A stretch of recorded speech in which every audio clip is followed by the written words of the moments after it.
Barcelona berhasil meraih kemenangan penting saat menghadapi Real Oviedo dalam lanjutan kompetisi Liga Spanyol. Meski 3 poin berhasil diamankan, hasil ini tidak sepenuhnya membawa kabar baik bagi tim asuhan Hansi Flick. Salah satu pemain kunci mereka, Rafinha, mengalami masalah fisik dan harus ditarik keluar pada awal babak kedua. Awalnya, banyak yang mengira pergantian tersebut merupakan bagian dari rotasi taktis, namun Flick kemudian mengonfirmasi bahwa Rafinha mengalami gangguan pada kakinya. Cedera ini tentu menjadi perhatian serius mengingat peran penting Rafinha dalam lini serang Barcelona.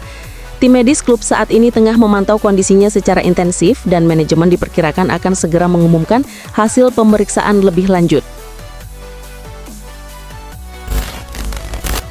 Malam penganugerahan Ballon d'Or 2025 yang berlangsung di Paris tidak hanya menyajikan momen-momen megah di atas panggung, namun juga menyimpan kisah menarik yang luput dari sorotan publik. Salah satunya datang dari Lamine Yamal, wonderkid Barcelona yang tampil mengesankan hingga berhasil finish di posisi kedua, tepat di belakang Ousmane Dembélé. Meski usianya masih sangat muda, Yamal menunjukkan kedewasaan dan kepedulian yang luar biasa. Setelah acara resmi berakhir, diketahui bahwa rombongan Barcelona belum sempat menyantap makan malam. Melihat situasi tersebut, Yamal mengambil inisiatif yang mengejutkan namun penuh makna. Ia memesan burger untuk seluruh anggota rombongan, termasuk Presiden klub Joan Laporta. Chelsea dilaporkan tengah menemukan sosok yang dapat dianggap sebagai penerus Didier Drogba, yakni Mohamed Kader Meite. Pemain muda ber-17 tahun ini saat ini bermain untuk klub Ligue 1 Stade Reims dan mulai mendapatkan kesempatan bermain secara reguler dalam tim utama. Menurut laporan dari Vicaches, klub asal London ini sedang memantau perkembangan Meite dengan seksama. Baik Meite maupun Drogba memiliki beberapa kesamaan, terutama dari segi kemampuan fisik yang kuat, serta kemampuan membaca posisi yang cukup baik di lapangan. Namun demikian, pendekatan yang dilakukan Chelsea sejauh ini masih sebatas tahap pengamatan, belum sampai pada upaya melakukan pendekatan secara intensif atau serius terhadap sang pemain. Hal ini menunjukkan bahwa klub ingin memastikan potensi Meite sebelum mengambil langkah lebih lanjut.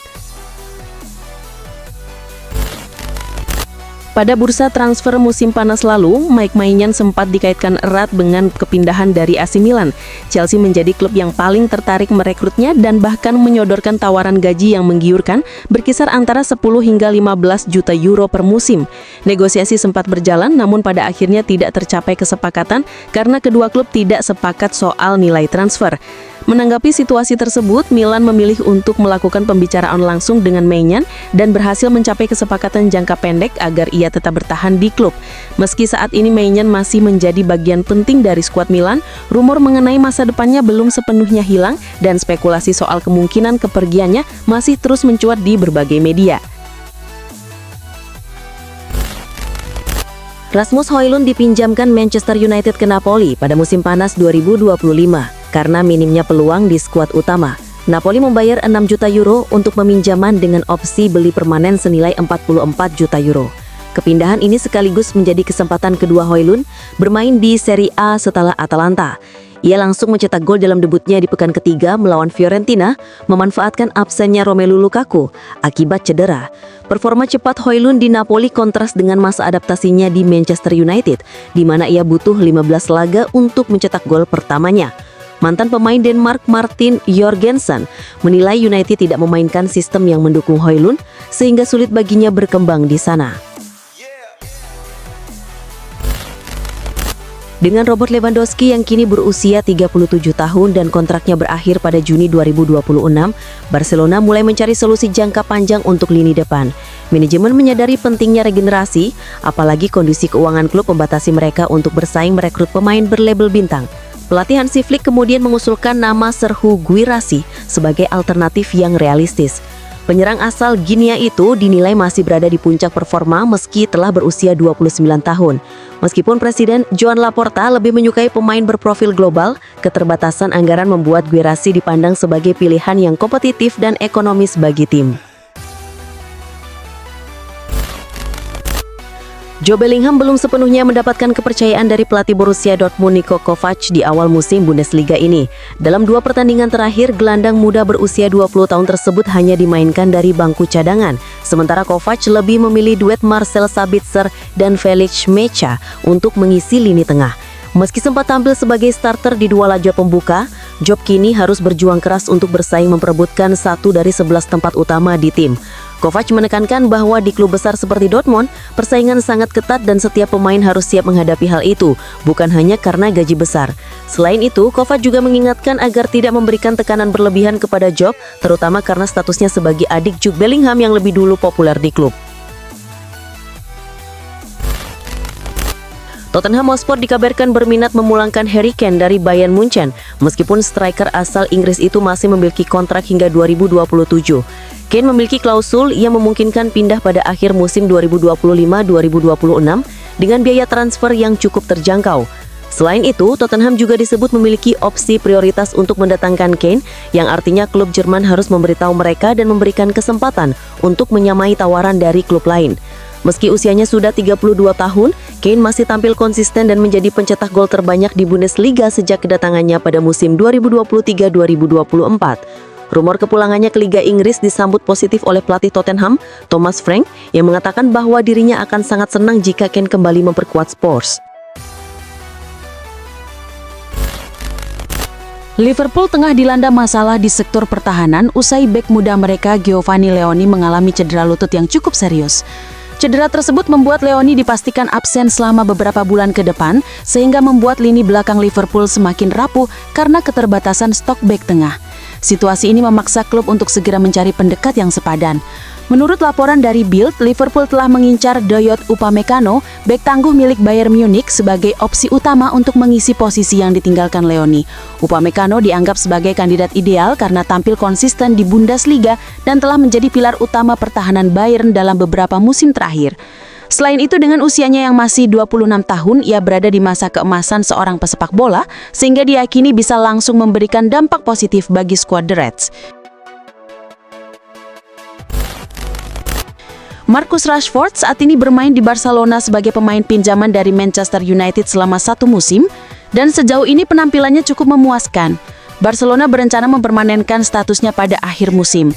Namun keinginan tersebut tidak berjalan mulus karena Paris Saint-Germain juga menunjukkan minat serius.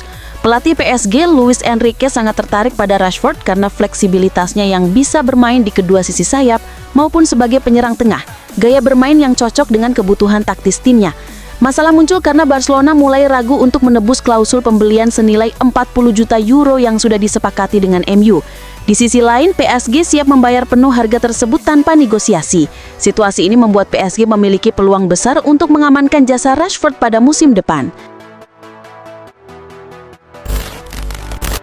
Sergio Busquets, gelandang bertahan legendaris yang telah mengukir prestasi gemilang bersama Barcelona dan timnas Spanyol selama hampir 2 dekade, kini resmi memutuskan untuk pensiun dari sepak bola profesional pada usia 37 tahun.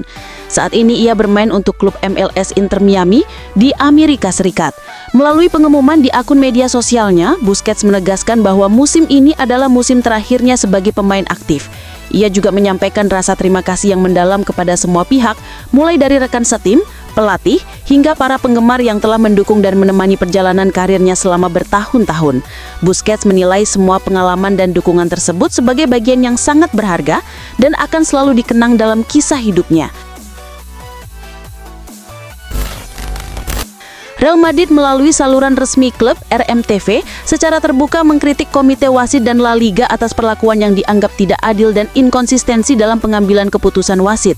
Mereka menyoroti sejumlah insiden selama beberapa pertandingan awal musim, termasuk kartu merah kontroversial untuk Dean Huijsen yang sudah diakui sebagai kesalahan oleh CTA namun tidak dibatalkan oleh federasi. Selain itu, RMTV juga menyoroti perlakuan berbeda terhadap pemain dari klub rival seperti Barcelona dan Atletico Madrid, di mana pemain seperti Rafinha dan Koke lolos dari hukuman keras meskipun melakukan pelanggaran serius.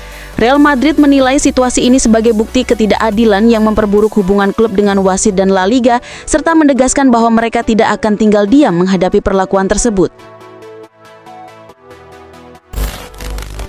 Menurut laporan dari La Gazzetta dello Sport, Juventus berencana melepas Dusan Vlahovic sebelum kontraknya berakhir pada Juni 2026 demi meraih keuntungan finansial maksimal. Sementara itu, Chelsea dan Manchester United dilaporkan terus memantau situasi penyerang 25 tahun tersebut dengan cermat. Kedua klub papan atas Liga Inggris itu sudah sejak lama mengagumi kemampuan Vlahovic dan berpotensi mendatangkannya pada bursa transfer musim dingin. Baik Chelsea maupun United masih membutuhkan penguatan lini serang mereka, dan Vlahovic dipandang sebagai opsi yang tepat untuk memenuhi kebutuhan tersebut. Dengan situasi saat ini, peluang sang striker bergabung ke Stamford Bridge atau Old Trafford pada Januari 2025 dinilai cukup besar. AC Milan menjalani jendela transfer musim panas 2025 dengan fokus besar pada lini tengah. Klub berhasil mendatangkan sejumlah gelandang termasuk Adrian Rabiot, Luka Modric, Samuel Ricci, dan Ardon Jasari untuk memperkuat skuad di San Siro. Kehadiran mereka melengkapi komposisi lini tengah yang sebelumnya sudah diisi oleh Ruben Loftus-Cheek dan Yusuf Fofana. Adrian Rabiot mengaku terkesan dengan kualitas yang dimiliki sektor gelandang Milan musim ini, dan ia menilai tim telah menunjukkan kemajuan signifikan dalam waktu singkat. Ini sungguh luar biasa. Kami sadar ada tim-tim kuat lainnya, tapi fokus utama kami adalah pada diri sendiri, ujar Rabiot kepada Milan News. Kita lihat saja nanti, tapi sejauh ini saya merasa puas dengan apa yang saya lihat, tambahnya. Inter Milan dikabarkan masuk dalam daftar klub yang serius memburu kiper Leeds United, Ilan Meslier, menjelang dibukanya bursa transfer musim dingin Januari 2026. Mengutip laporan dari Team Talk, klub asal Italia tersebut bahkan disebut sebagai kandidat terkuat dalam perburuan tanda tangan penjaga gawang asal Prancis itu. Meslier yang saat ini berusia 25 tahun akan habis masa kontraknya bersama Leeds pada akhir musim 2025-2026. Situasi ini membuka peluang bagi klub peminat untuk merekrutnya dengan biaya transfer yang relatif terjangkau. Pihak Leeds disebut siap melepas Meslier demi mendapatkan pemasukan finansial meskipun tidak besar, ketimbang harus kehilangan sang kiper secara gratis pada musim panas mendatang. Dengan kebutuhan Inter untuk memperkuat sektor penjaga gawang, transfer ini dinilai masuk akal dan berpotensi terrealisasi dalam waktu dekat. Real Madrid mengawali era kepelatihan Xabi Alonso dengan hasil yang sangat positif, mencatat 7 kemenangan beruntun di semua kompetisi. Gaya bermain yang diterapkan Alonso mulai dipahami oleh para pemain dan performa tim menunjukkan konsistensi yang menjanjikan. Meski demikian, manajemen klub menyadari masih ada aspek yang perlu ditingkatkan, khususnya dalam situasi bola mati, area yang selama ini menjadi kelemahan. Untuk itu, Madrid resmi merekrut Jesus Rueda, analis bola mati yang sebelumnya dikenal lewat kontribusinya di Leganes. Rueda akan memperkuat tim analisis yang sudah berisi Tristan Celador dan Oscar Michel, dua staf yang musim lalu menangani tim wanita sebelum dipromosikan ke tim utama. Kehadiran Rueda diharapkan bisa memberikan solusi taktis dan memperkuat lini pertahanan maupun serangan Madrid dalam skema bola mati. Inter Milan berusaha memperkuat lini serang setelah kepergian Mehdi Taremi yang hijrah ke Olympiakos. Untuk menggantikan peran Taremi, Inter menargetkan Ademola Lookman sebagai pilihan utama. Namun proses negosiasi dengan Atalanta tidak berjalan mulus. Atalanta merasa bahwa negosiasi berlangsung tidak adil, terutama karena adanya tekanan dari agen pemain yang ikut campur dalam proses tersebut. Akibatnya, Atalanta memutuskan untuk mempertahankan Lookman dan menolak tawaran dari Inter. Situasi ini menunjukkan bahwa kegagalan dalam proses transfer tidak selalu disebabkan oleh perbedaan harga atau kontrak, tetapi juga bisa dipengaruhi oleh dinamika eksternal, seperti keterlibatan pihak ketiga termasuk agen pemain. Andrea Cambiaso sempat masuk dalam radar Manchester City pada bursa transfer Januari lalu, namun ia memilih melanjutkan karirnya di Turin. Sayangnya, musim ini ia belum mendapat banyak kesempatan bermain di Serie A. Ia baru tampil 2 kali karena harus menjalani hukuman larangan bermain setelah menerima kartu merah di pertandingan pembuka. Meskipun menit bermainnya terbatas, pelatih Igor Tudor tetap menunjukkan kepercayaan penuh pada kemampuan Cambiaso. Menurutnya, sang pemain memiliki potensi besar dan kualitas untuk bersaing di level tertinggi, asalkan ia bisa menunjukkan performa yang stabil dan konsisten setiap pekan. Tudor juga menegaskan bahwa jika Cambiaso mampu menjaga konsistensinya, pintu menuju klub-klub elit Eropa seperti Liverpool, Real Madrid, atau Manchester City akan terbuka lebar bagi karirnya di masa depan. Pelatih Chelsea, Enzo Maresca, mengonfirmasi bahwa Cole Palmer harus absen untuk sementara waktu akibat cedera otot di pangkal paha yang semakin memburuk setelah pertandingan melawan Bayern Munchen dan Manchester United. Palmer sebenarnya sudah mengalami masalah cedera ini sejak awal musim, namun kondisinya memburuk sehingga tim medis bersama Maresca memutuskan untuk tidak memaksanya bermain agar proses pemulihan bisa berjalan dengan maksimal. Maresca menyampaikan bahwa Palmer diperkirakan akan absen selama beberapa pekan dan kemungkinan baru bisa kembali bermain setelah jeda internasional. Kehilangan Palmer menjadi pukulan besar bagi Chelsea, mengingat perannya yang sangat vital dalam strategi lini serang yang diterapkan Maresca. Keputusan ini diambil demi mencegah cedera yang lebih parah dan memastikan Palmer benar-benar pulih sebelum kembali merumput. Pablo Gavi dipastikan harus absen selama sekitar 5 bulan setelah menjalani operasi artroskopi pada lutut kanannya akibat cedera meniskus yang memburuk. Cedera ini sebenarnya sudah muncul sejak akhir Agustus dan dokter klub awalnya menyarankan agar operasi dilakukan segera untuk mencegah kerusakan lebih parah. Namun fisioterapis utama memilih pendekatan konservatif dengan mengurangi intensitas latihan dan menghindari kontak penuh di lapangan. Sayangnya, metode tersebut tidak berhasil dan menyebabkan kondisi Gavi semakin memburuk, sehingga operasi akhirnya tidak dapat dihindari. Jika operasi dilakukan sejak awal, Gavi diperkirakan hanya akan absen selama sekitar 1,5 bulan dan berpeluang kembali lebih cepat di awal musim. Absennya Gavi tentu menjadi kehilangan besar bagi Barcelona dan pelatih Hansi Flick, mengingat perannya yang sangat vital di lini tengah.